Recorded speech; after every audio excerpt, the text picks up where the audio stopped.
Good morning, class 6 student.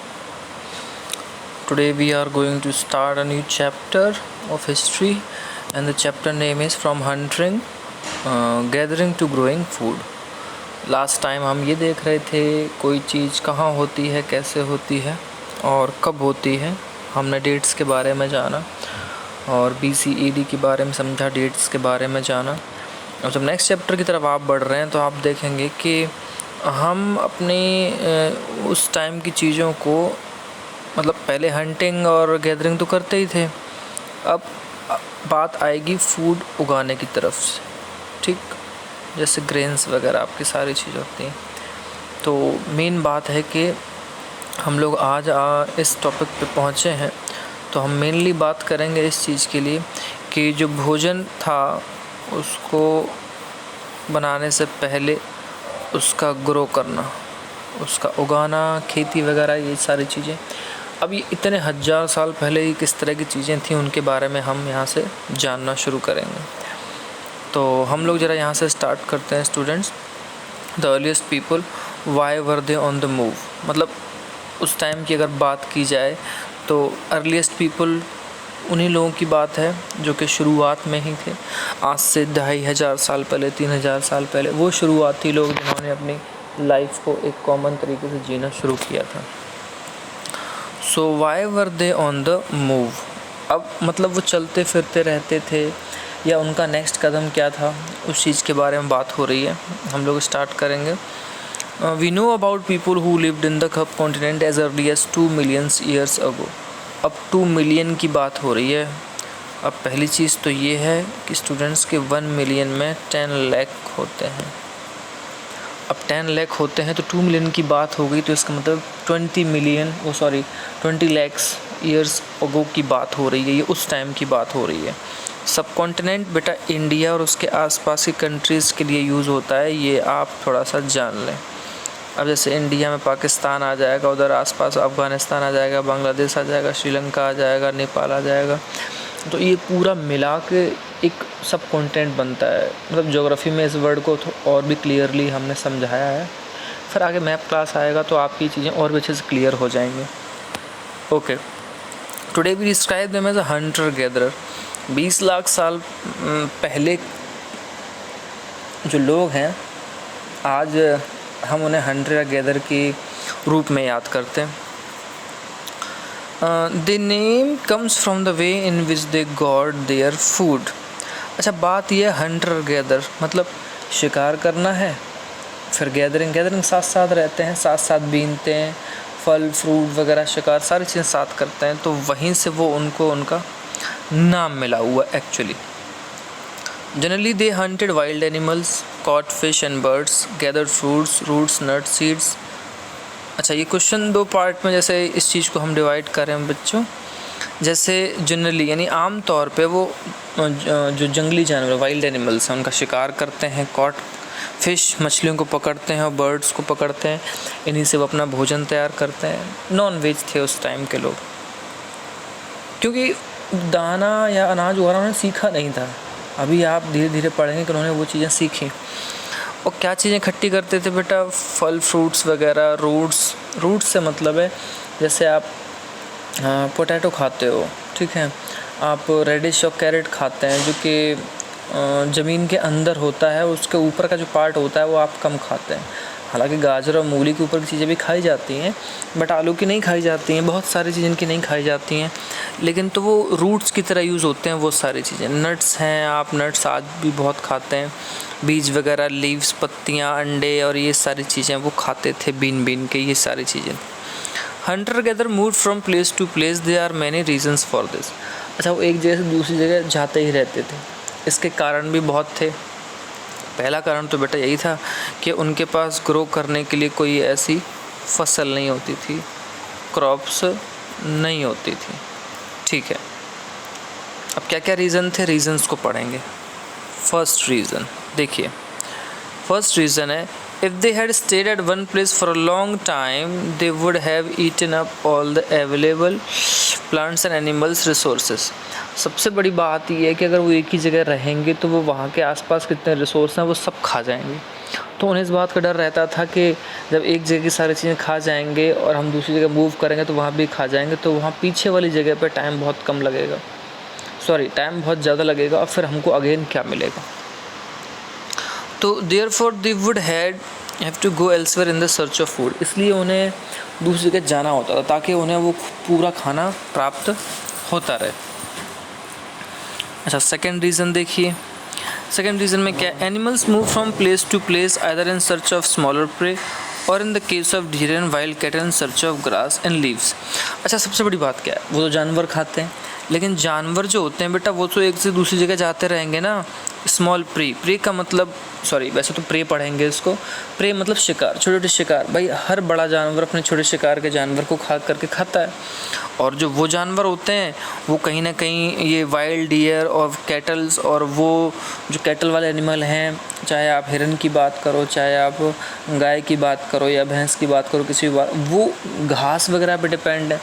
तो एक cycle होती है ना, साइकिल आपने भी देखा होगा, कार्निवोरस एनिमल्स वेजिटेशन को खा रहा है, वेजिटेशन वाला ग्रास फूड्स को खा रहा है, ग्रास हम भी खाते हैं, हम भी एनिमल्स को खाते हैं, तो एक फूड चेन है। तो उसकी बात करें तो एनिमल्स भी तो एक से दूसरी जगह बेटा जाते रहते हैं, तो फिर उनको फॉलो करना, फिर उनका शिकार करना, वो मूवमेंट के अकॉर्डिंग ही हो सकता था। अगर जानवर एक से दूसरी जगह जा रहा है तो जो ह्यूमन है उसको भी तो एक से दूसरी जगह जाना पड़ेगा ना, उसको भी मूव करना पड़ेगा वहाँ पे जहाँ पे एनिमल्स रह रहे हैं।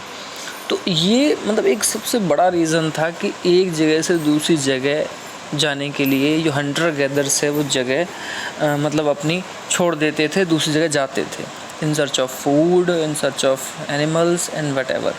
और एनिमल्स एक जगह टिकते नहीं, तो आप भी जानते हैं, इसलिए उनके पीछे उन्हें जाना होता था। अच्छा, एक और सबसे बड़ा रीज़न है, आप उसके बारे में देखें। Third, plants and trees bear fruits in different seasons. भाई ये भी चीज़ सबसे बड़ी बात है, ज़रूरी नहीं है कि जो फ्रूट आपको अभी मिल रहा हो वो ऑल सीजन्स में आ रहा हो। भाई ये चीज़ भी तो नहीं हो सकती ना, ऑल सीजन्स में नहीं, जो फ्रूट जिस मौसम में आएगा हम उसी मौसम में तो खाएंगे ना बेटा उसे। तो so people may have not have move from season two season in search of different kind of plant. तो बरसात आया, बरसात में आप जानते हैं फल फ्रूट्स काफ़ी अच्छे जंगलों में हो जाते हैं, तो सर्दियों तक आते आते और भी अच्छे हो जाते हैं, क्वांटिटी अच्छी होती है, तो वो भाई इस तरह के जंगलों में मूव करते ही रहेंगे ताकि उन्हें खाने की प्रॉब्लम का सामना ना करना पड़े। अच्छा, फोर्थ प्रॉब्लम के बारे में हम पढ़ेंगे बच्चों। फोर्थ प्रॉब्लम क्या है, people, plants and animals need water to survive. सबसे बड़ा रीज़न। अच्छा, लॉन्ग क्वेश्चन की बात करें ना बच्चों कि why do the gatherers move from one place to another, तो ये जो जितने रीज़न आपने लिखे हैं, थर्ड, फोर्थ, पीछे फर्स्ट और सेकंड, यही आपके लॉन्ग क्वेश्चन के आंसर हैं। तो बात ये है कि अब चाहे बच्चों आप देखें, चाहे लोग हों, चाहे प्लांट्स हों, चाहे एनिमल्स हों, सबको क्या चाहिए, सबको पानी चाहिए, सबको पानी चाहिए ना। तो जब सबको पानी चाहिए तो पानी तो कई बार एक जगह नहीं होता है ना। उस टाइम पे तो ऐसी कोई व्यवस्थाएं नहीं थी, मशीन्स नहीं होते थे, नहरें नहीं होती थी, बस प्रॉपरली जहाँ नदियाँ, झील या इस तरह की चीज़ें बनी हुई हैं, तालाब, नेचुरली वो वहाँ जाते थे। तो आसपास जहाँ पानी होगा वहीं तो जानवर मौजूद होंगे, जंगल अच्छे होंगे, और फिर वहीं पे इंसान अपना खाना पूरा कर पाएगा। तो सबसे बड़ी बात ये थी कि वो वाटर लेक्स में, स्ट्रीम्स में, झरनों में, नदियों में होता था। तो कई सारी नदियाँ और जो झील थी वो बहुत ज़्यादा दूर दूर तक होती थी, और कई सारी तो ऐसी थी कि जो साल भर बहती थी, बट बहुत सारी ऐसी थी जो बरसात के मौसम के बाद आती थी। तो हर किसी के लिए अपने फूडिंग की व्यवस्था करना बेटा पूरे साल भर बड़ा इम्पोर्टेंट होता था। अदर्स आज सीजनल, और कई सारी नदियाँ, ये झरने सीजनल होते हैं, टाइम पे ही आते हैं, और कुछ जो होते हैं वो मतलब पूरे टाइम के बाद, निकलने के बाद कुछ टाइम के लिए ही रहते हैं। People living on their banks would have had to go in search of water during the dry season, winter and summer. अब इनके किनारे, बैंक किनके किनारे बेटा, रिवर्स के या लेक्स के या फिर स्ट्रीम्स के किनारे रहने वाले लोग, जो कि एक टाइम पे समर में या विंटर में पानी नहीं रहा होगा, तो वो तो बेटा उनको जाना पड़ेगा ना, मूव करना पड़ेगा ना उनको सीज़न वाइज। तो ये मेन रीज़न है कि इंसान उस टाइम पे, हंटर गैदरर, एक प्लेस से दूसरी प्लेस इस तरह से क्यों मूव कर रहा है। ठीक है। अच्छा, बात ये आती है कि हमें इन लोगों के बारे में कैसे पता चला। ठीक, तो आर्कियोलॉजिस्ट के बारे में तो बेटा आपने कल पढ़ा ही है। वो हर चीज़ को इस तरह से ढूंढते रहे हंटर गैदरर को, और मतलब उन्होंने जो चीज़ें बनाई हों, पत्थर के औजार बनाए हों या कुछ और बनाया हो, उसकी हेल्प से उन्होंने जाना। It is likely that people made and use tools of stone, would and bone. अच्छा, वो पत्थरों से बने हुए या लकड़ियों से बने हुए, हड्डियों से बने हुए टूल्स बनाते थे। Which stone tools have survive best, और इसी वजह से वो सबसे ज़्यादा अपने आप को सर्वाइव कर पाते थे इन्हीं टूल्स के सहारे, छोटे छोटे अपने औजार के सहारे। तो वो इस वजह से ही आर्कियोलॉजिस्ट समझ पाते थे कि ये लोग इतने साल पहले रहे होंगे, और हमें इनके बारे में तब पता चला। ठीक है, अब ना हम यहाँ पे कई सारे टूल्स के बारे में बात करेंगे जो मीट और बोन को काटने के लिए बनाए जाते थे। जैसे स्पार्क ब्रेक है, जो ट्री से स्क्रैप बार्क जो ट्रीज से ली जाती है, हाइड्स जो एनिमल की स्किन से, चॉप फ्रूट एंड रूट्स उनके बारे में बात हो रही है। Some may have been attached to handles of bone or wood. अच्छा, लकड़ी की छाल से या पेड़ की छाल से या चमड़े की छाल से आपने देखा है ना, उसको बांधने के तरीक़ों से, पत्थरों को लकड़ी में बांधने के लिए वो जो यूज़ की जाती थी पुराने टाइम पे चीज़ें आज भी यूज़ हो जाती हैं। चमड़े को आप बांधने के लिए यूज़ करते हैं ताकि वो एक अच्छा स्पेयर एरो बना सकें हंटिंग, शिकार करने के लिए। अदर टूल्स को भी वो यूज़ करते थे, वुड को भी यूज़ करते थे अपने हट्स में झोपड़ी बनाने के लिए, टूल्स बनाने के लिए। तो ऐसे कई सारी चीज़ें। अच्छा, यहाँ पे इन चीज़ों के बारे में आप ज़रा देखो तो एक बार आपको अच्छे समझ में आएगा। अब देखो, जैसे ये एक टुकड़ा है, इसमें ये इन्होंने होल किया, अब ये एक छोटे नुकीले पत्थर से उसको इसमें बांध रहे हैं। अब जैसे पेड़ है, पेड़ के अंदर से इन्होंने ये क्या कहते हैं, जड़ के टुकड़े से निकाल के नुकीला सा वो बनाया है। तो ये टूल्स हैं, ये डिगिंग कर रहे हैं, आप रूट्स को डिगिंग करने के लिए ये पत्थर यूज़ कर रहा है। देखो ये डिग कर रहा है ना पेड़ के आसपास, और जो ये स्टिचिंग क्लोथ्स को, और ये ऐसा नुकीला पत्थर है जो स्किन को स्टिच करने के लिए, देखो छेद कर करके उसको स्टिचिंग कर रहा है, सिलाई कर रहा है। ये उस टाइम की अपनी इस तरह की टेक्निक हुआ करती थी। तो ये डिगिंग टूल्स की तरह हो रहा है बेटा, और ये स्टिचिंग टूल्स की तरह सिलाई करने के लिए। अच्छा, ऐसी बहुत सारी प्लेस और मिली हैं कि वो कहाँ रहते थे। ठीक है, तो जो आर्कियोलॉजिस्ट होते हैं उन्होंने इन साइट्स को ढूंढा है। साइट्स मतलब उन स्थानों को। उन्होंने कई सारे ऐसे एविडेंस फाउंड किए हैं जहाँ पे हंटर गैदरर रहते थे। ठीक, तो अब ज़रा इन कई सारे रिवर्स पे और लेक से किनारे जो सोर्स हैं वहाँ पे रहते थे, उनके बारे में बात करेंगे। तो देखो, ये बहुत सारी प्लेस हैं। बुर्ज होम कश्मीर में है, तो यहाँ झील वगैरह रहती थी, सर्दियों में जम जाती थी। दूसरी जगह जाते होंगे, मेहरगढ़ बेटा आज पाकिस्तान में है, भीमबेटका एमपी में है, ये कोल्डी हवा महगरा ये यूपी में है, चिरांद आई थिंक यूपी या बिहार के बॉर्डर में ही है, कोलकाता, इमाम गाँव, मुंबई, ये सारी चीज़ें। अच्छा, इनके साइन से आप क्या समझेंगे? साइन मतलब ये बहुत इंपॉर्टेंट है आपके लिए समझना। जैसे ये ट्रायंगल बना है रेड कलर में, तो ये पैलियोलिथिक साइट्स हैं।